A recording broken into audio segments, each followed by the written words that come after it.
Bienvenue à vous, gentilhomme, dans ce guide indispensable.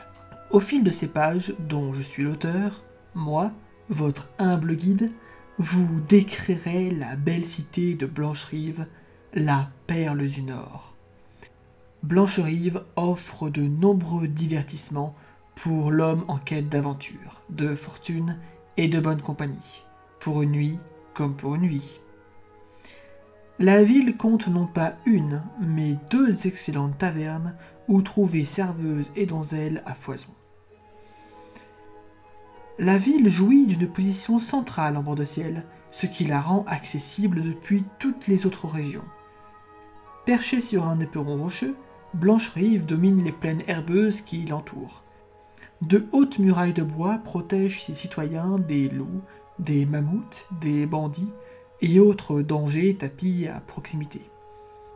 En passant pour la première fois la porte principale de la ville, vous vous trouverez dans le quartier des plaines. Il porte ce nom car il est le plus bas des 3 quartiers de la ville. Ah, et vous y trouverez aussi la Jument Pavoisée, que je considère comme l'une des meilleures tavernes de tout bord de ciel. Les lieux sont fort accueillants pour qui apprécie les charmes du sexe faible. Cette remarque n'est pas du tout, mais alors pas du tout sexiste. Une brave dame nommée Hulda tient l'établissement. Ne vous laissez pas impressionner par son physique froid, car elle brûle de la même passion qui dévore malgré elle tous les Nordiques.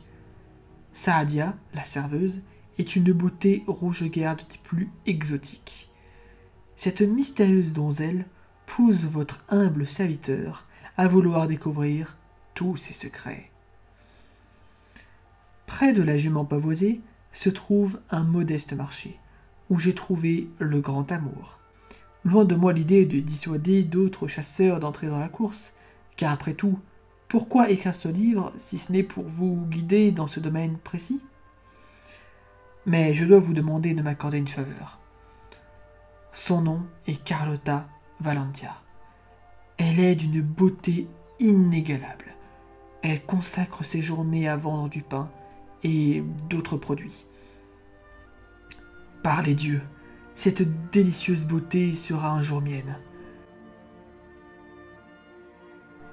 Vous pouvez également trouver d'autres services dans le quartier des Plaines. L'épicerie Belletor offre de nombreux articles destinés aux voyageurs aventureux et le chaudron d'Arcadia vous fournira les toniques et les plantes attendues chez un apothicaire. Arcadia est elle-même fort aimable.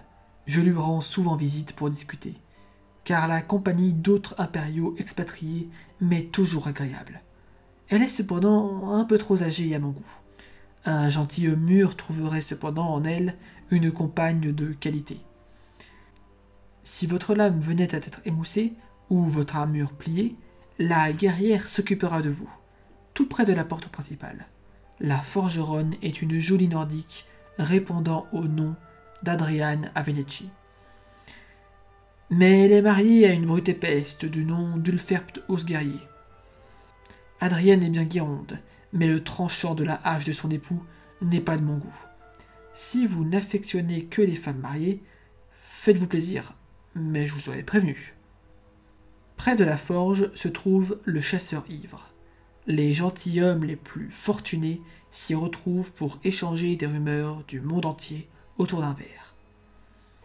Si vous affectionnez la compagnie d'une classe plus distinguée ou le vin de qualité, vous vous y sentirez comme chez vous.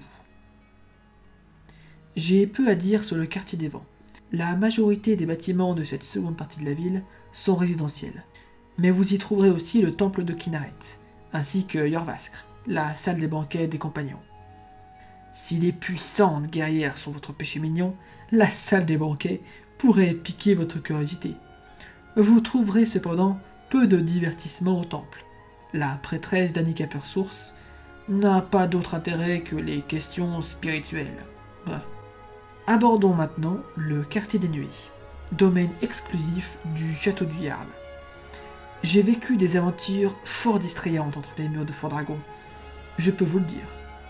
Quelques belles paroles d'un impérial suffisent à impressionner les servantes. En même temps, les nuits de bord de ciel sont froides, si vous voyez ce que je veux dire.